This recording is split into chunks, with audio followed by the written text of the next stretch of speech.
What is going on YouTube? Welcome to another video. A lot of Arsenal fans have been asking me what is going on with Eberechi Eze. Why did he not perform well in yesterday's game? And in this video I want to respond to that and give you the possible reasons why Eberechi Eze did not perform well yesterday against Fulham. To start with, Fulham were playing with a low block. This means they were creating very few spaces, especially in their channels. And for a player who thrives in picking balls in between the lines, it's very difficult for them to perform well in such kind of situations. Eberechi Eze is a player who thrives on quick play, dribbles, and going through the lines, but in these situations it's very difficult for a player of Eberechi Eze's profile to thrive. Also, another reason is because Arsenal were playing compact. They were playing more with the set pieces and crosses, and for a player like Eberechi Eze, who thrives in spaces, dribbling, quick plays, it's not possible for him to thrive in such kind of situations. He was mostly getting himself in between many defenders, or sometimes pushed outside towards the line, so it's very difficult for him to thrive in such kind of situations. Another reason that could have made Eberechi Eze not perform well in this game is because maybe he was fatigued. Like I told you earlier, some of these players are forced into a lot of games when they come into the game and they come into back to their club. Of course, they were from the international break. When they come back to their club, they do a lot of drills, a lot of training, such that by the time they get to the game, they are very tired. And we were told that Eberechi Eze spends a lot of time training. He works harder than every other team member at the Arsenal training squad, and this could be one of the reasons maybe he overtrained this time round. Nonetheless, we are not speculating. Sometimes these players play with a knock, and it is possible maybe Eberechi Eze had a knock or something.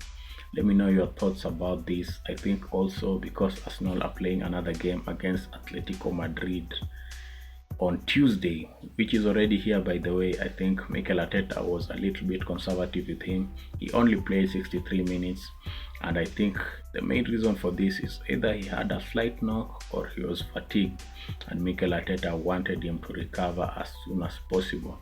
And also he wanted to bring in the handbrake, of course, Mikel Merino. Let me know your thoughts about this. A lot of you have been criticizing Eze, saying that Eze is not even close to Odegaard. Personally think Mikel Arteta forced him to play in the right side, forced him to play with the right center midfield, the other side, rather than playing in his usual LCM position.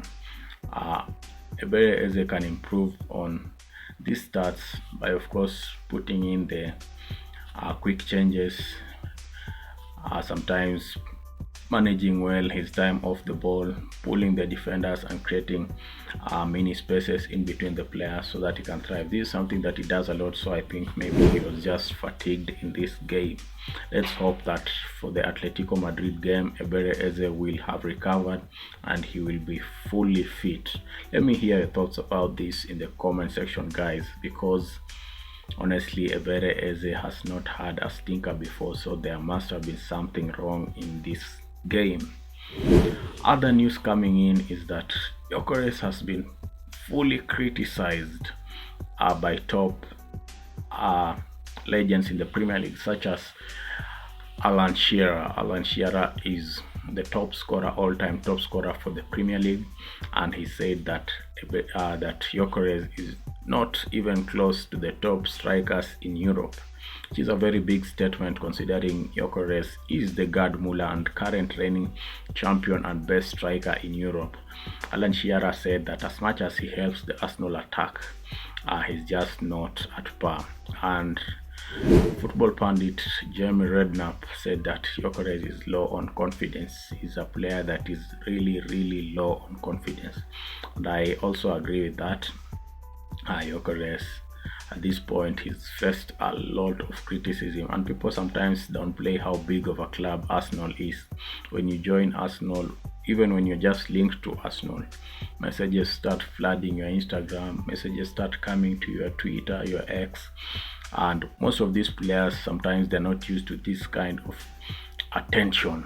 They always think they're prepared, but when the media starts hitting you, everyone is, after every game, everyone is talking about you.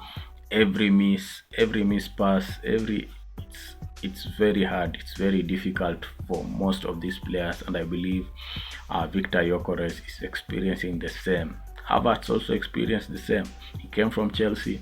He thought Chelsea was a big club. When he came to Arsenal, there was a lot of pressure, and it took some time before he finally picked up the speed. And for Gyokeres, he came from a different league, so we have to give him his time. I believe in the next 2 games he will get his goal, and once he starts moving, guys, that's it. It's over for our opponents and rivals. Let me know your thoughts about these guys.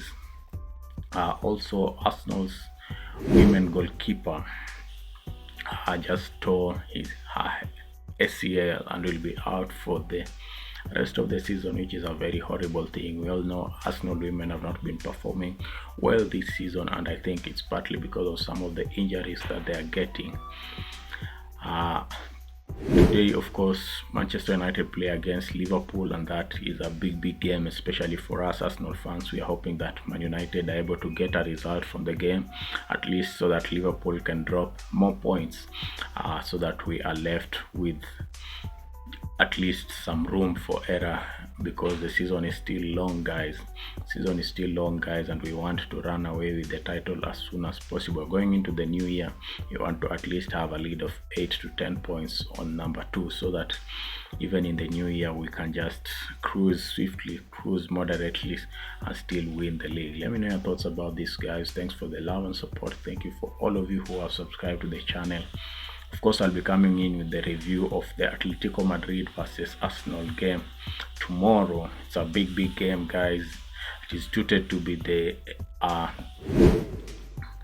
top highlight of the Champions League week this week, of course. And the haram football that is gonna be played there is something that is yet to be witnessed over the ages, guys. Let me hear your thoughts about this, and thanks for the love and support. See you in the next one.